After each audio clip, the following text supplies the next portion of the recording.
ओम शांति। 31 मार्च 2022 के ईश्वरीय महावाक्य। पहले सुनते हैं मुरली के मुख्य पॉइंट्स। बाबा ने कहा, यह है पवित्र पढ़ाई। तुम्हें गृहस्थ में रहते पढ़ना जरूर है, लेकिन कभी कोई ठगी आदि नहीं करनी। अच्छी रीति पढ़ेंगे तो उच्च पद पाएंगे, नहीं तो जहन्नुम में चले जाएंगे। तुम स्टूडेंट हो, पढ़ाई के सिवाय और कोई बात बुद्धि में नहीं होनी चाहिए। बाप का बने हो तो बहुत सच्चाई सफाई से उनको याद करना है, तभी उच्च पद पा सकते हैं। अगर कोई ने कुछ उल्टा सुल्टा काम किया तो फेल हो जाएंगे। यह सच्ची कमाई है, इसमें झूठ मिक्स करने से पद भ्रष्ट हो जाएगा। तुम बच्चों के ख्यालात बड़े शुद्ध होने चाहिए, कोई भी डर्टी ख्याल ना आए। अगर पाप आत्मा बने तो धर्मराज की सजाओं से छूट नहीं सकेंगे। बाबा ने कहा, वह बच्चे कोई काम के नहीं जो ऐसा ख्याल रखते हैं कि जो होगा देखा जाएगा, अब तो कर ले। तुम बच्चों के लिए तो पाप का 100 गुना दंड है। बाबा की याद में रह सेवा करने से बड़ा बल मिलता है, इसलिए योग में रह सेवा करनी है। इस योग बल से ही तुम विश्व की बादशाही लेते हो। और लास्ट में बाबा ने कहा, तुमको बाप समान बहुत मीठा और सुखदाई बनना है। देह अभिमान में आकर लड़ना झगड़ना नहीं है। अगर कोई चीज़ न मिले तो बिगड़ना नहीं चाहिए। ऐसे समय परीक्षा समझ शांत रहना है। मुख से सदैव ज्ञान रतन निकालो, कोई शैतानी का काम नहीं करो। और अब सुनते हैं महावाक्यों को विस्तार से। मुरली का सार। मीठे बच्चे, ज्ञान मार्ग में तुम्हारे ख्यालात बहुत शुद्ध होने चाहिए। सच्ची कमाई में झूठ बोला, कुछ उल्टा किया तो बहुत घाटा पड़ जाएगा। प्रश्न, जो तकदीरवान बच्चे उच्च पद पाने वाले हैं, उनकी निशानी क्या होगी? उत्तर, उनसे कोई भी खराब काम नहीं होगा। यज्ञ की सेवा में हड्डी हड्डी लगाएंगे, उनमें कोई भी लोभ आदि नहीं होगा। दूसरा, वह बहुत सुखदाई होंगे। मुख से सदैव ज्ञान रत्न निकलेंगे, बहुत मीठा होंगे। तीसरा, वह इस पुरानी दुनिया को जैसे देखते हुए भी देखते नहीं। उनके अंदर यह ख्याल नहीं आएगा जो तकदीर में होगा देखा जाएगा। बाबा कहते, ऐसे बच्चे कोई काम के नहीं। तुम्हें तो बहुत अच्छा पुरुषार्थ करना है। गीत, हमारे तीर्थ न्यारे हैं। ओम शांति। यह भक्ति मार्ग के गीत हैं। तुम जानते हो, हमारी ही महिमा हो रही है। भक्ति मार्ग में महिमा गाई जाती है और प्रार्थना की जाती है, और ज्ञान मार्ग में यह प्रार्थना और भक्ति नहीं की जाती है। ज्ञान माना पढ़ाई, जैसे स्कूल में पढ़ते हैं। पढ़ाई में एम ऑब्जेक्ट रहती है, हम यह पढ़कर फलाना पद पाएंगे, यह धंधा करेंगे। कई सीखते हैं ऐसे ठगी करेंगे, पैसा कमाएंगे। बहुत पैसे के लिए ठगी करते हैं, इसको भी भ्रष्टाचार कहते हैं। लूट मार भी करते हैं, गवर्नमेंट की चोरी करते हैं, धन कमाकर अपने को सुखी करने के लिए और बाल बच्चों को सुखी रखने के लिए, पढ़कर शादी आदि कराने के लिए। यहाँ तो तुमको पैसे कमाने की बात ही नहीं। यह है पवित्र पढ़ाई। भल ग्रस्त व्यवहार में रहते हो, सिर्फ पढ़ना है।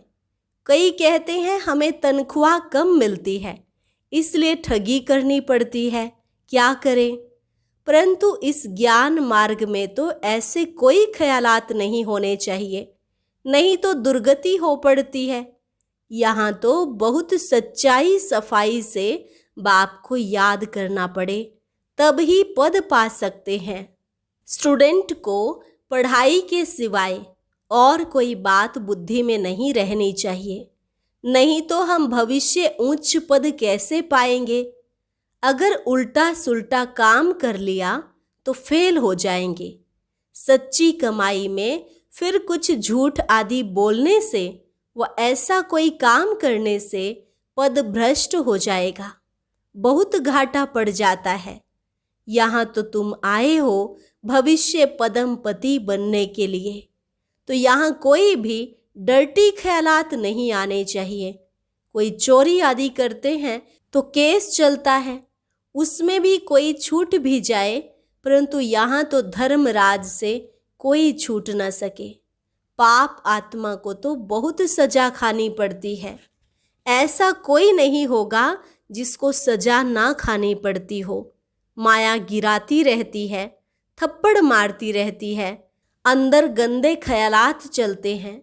यहाँ से कुछ पैसा उठाएं, पता नहीं ठहर सके व नहीं ठहर सके, कुछ इकट्ठा करके रखें। अब यह है ईश्वरीय दरबार, राइट हैंड फिर धर्मराज भी है, उनकी सजाएं तो 100 गुना ज़्यादा है। नए नए बच्चों को शायद मालूम ना भी हो, इसलिए बाबा सावधान करते हैं, तुम बच्चों के ख्यालात बड़े शुद्ध होने चाहिए। बहुत बच्चे लिखते हैं, बाबा आपका फरमान है कि गृहस्थ व्यवहार में रहते सिर्फ मुझे याद करो, श्रीमत बिगर कोई भी काम नहीं करो। परंतु हमको तो व्यवहार में बहुत कुछ करना पड़ता है, नहीं तो हम गुजारा कैसे करें। इतने थोड़े रुपयों में इतने भांति परिवार के सदस्य कैसे चल सकेंगे, भूखा रहना पड़े। इसलिए व्यापारी लोग धर्माऊ भी कुछ निकालते रहते हैं, समझते हैं जो कुछ हमारे से पाप होते हैं वह मिट जाएं, हम धर्मात्मा बन जाएं। धर्मात्मा पुरुष से बहुत पाप नहीं होता है, क्योंकि धर्मात्मा पाप से कुछ डरते हैं। ऐसे भी बहुत होते हैं जो कभी धंधे में झूठ नहीं बोलते, एकदम दाम फिक्स रखते हैं। कलकत्ते में एक बर्तन बेचने वाला था, सबके दाम बोर्ड पर लिख देता था, फिर कुछ भी कम नहीं करता। फिर कोई तो बहुत झूठ बोलते हैं। यह तो ज्ञान की पढ़ाई है, तुम पढ़ते हो भविष्य 21 जन्मों के लिए, तो बाबा को हर बात में सच बताना है। ऐसे नहीं परमात्मा सब कुछ जानते हैं। बाप कहते हैं पढ़ेंगे तो उच्च पद पाएंगे, नहीं तो जहन्नुम नरक में चले जाएंगे। हम थोड़े ही बैठ देखेंगे कि तुम क्या क्या पाप करते हो। जो कुछ करते हो अपने लिए, अपना ही पद भ्रष्ट करते हो। नाम तो है पाप आत्मा, पुण्य आत्मा। बाप आकर पुण्य आत्मा बनाते हैं, तो कोई पाप नहीं होना चाहिए। बच्चों के लिए तो पाप का 100 गुना दंड हो जाएगा, बड़ा घाटा होता है। ऐसे ख्याल नहीं रखने चाहिए कि जो होगा सो देखा जाएगा, अब तो कर लें। वह बच्चे कोई काम के नहीं। इस पुरानी दुनिया को तो बिल्कुल ही भूल जाना है, देखते हुए जैसे देखते नहीं। हम एक्टर हैं, अब नाटक पूरा होता है। 84 जन्म पूरे किए, अब हमको वापस जाना है। जितनी सर्विस करेंगे उतना उच्च पद पाएंगे। अभी प्रदर्शनी मेले की सर्विस निकली है। जो उच्च पद पाने के पुरुषार्थी होंगे उन्हों का ख्याल चलता रहेगा कि जाकर सुने, सीखें कि कैसे भिन्न भिन्न रीति से समझाते हैं। वह चक्र लगाते रहेंगे, सुनते रहेंगे फलाना कैसे समझाते हैं।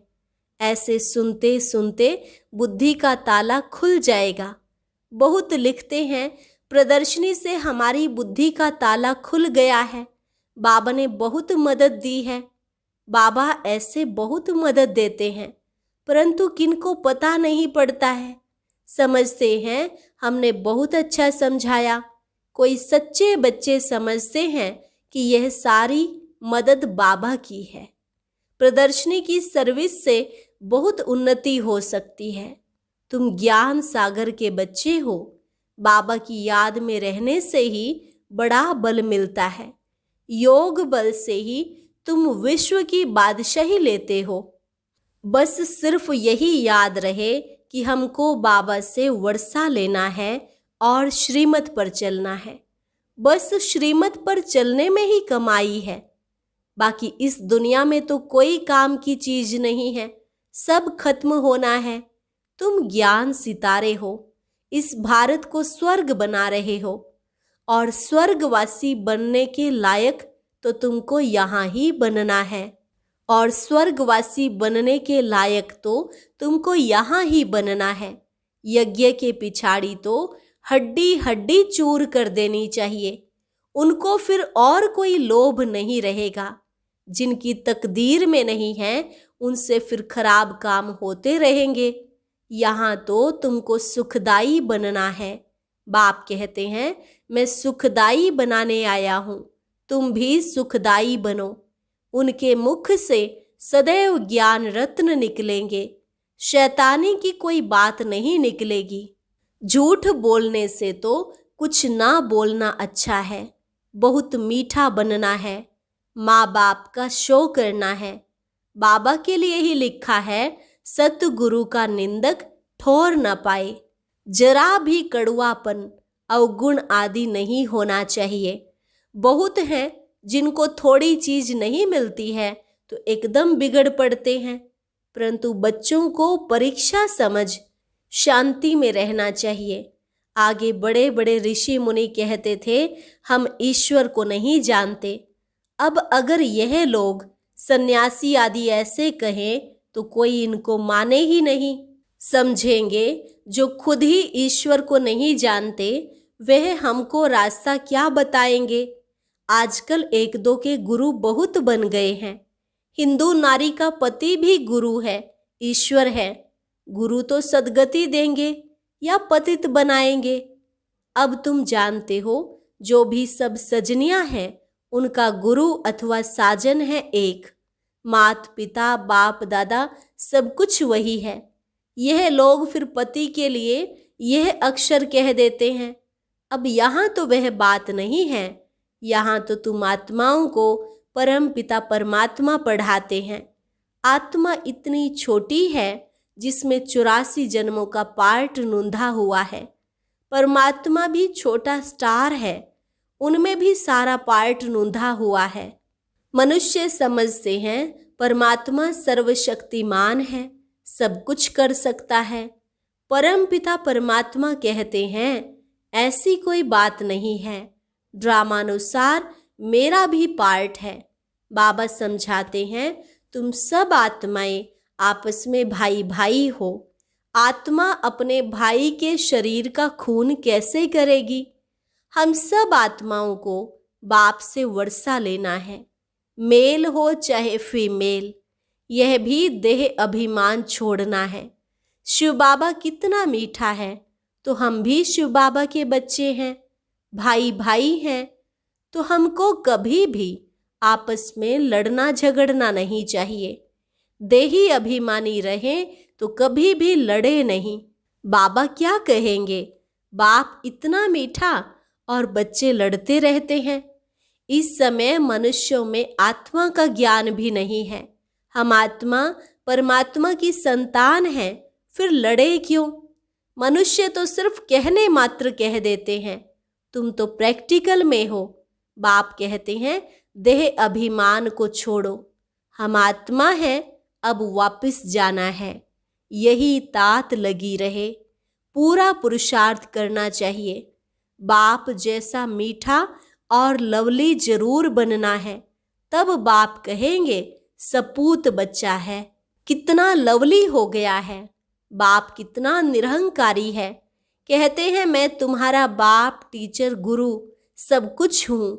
आधा कल्प से तुम मुझे याद करते आए हो कि बाबा आओ। यह मेरा भी ड्रामा में पार्ट है। पहले यह घड़ी आदि नहीं थी, रेती पर टाइम देखते थे। यह साइंस से जो कुछ बन रहा है यह तुम्हारे लिए है। यह साइंस वाले कोई ज्ञान नहीं लेंगे, उनको आना ही प्रजा में है। महल आदि बनाने वाली तो प्रजा ही होती है ना। राजा रानी तो ऑर्डर देने वाले होते हैं, तो यह कोई गुम नहीं हो जाएंगे। यह बहुत होशियार हो रहे हैं। बाकी चंद्रमा आदि पर जाना यह सब अति की निशानी है। साइंस भी दुख देने वाली हो गई है। वहाँ सुख की चीजें रहती हैं। यह बाकी है थोड़े समय के लिए। टू मच में जाते हैं तो विनाश हो जाता है।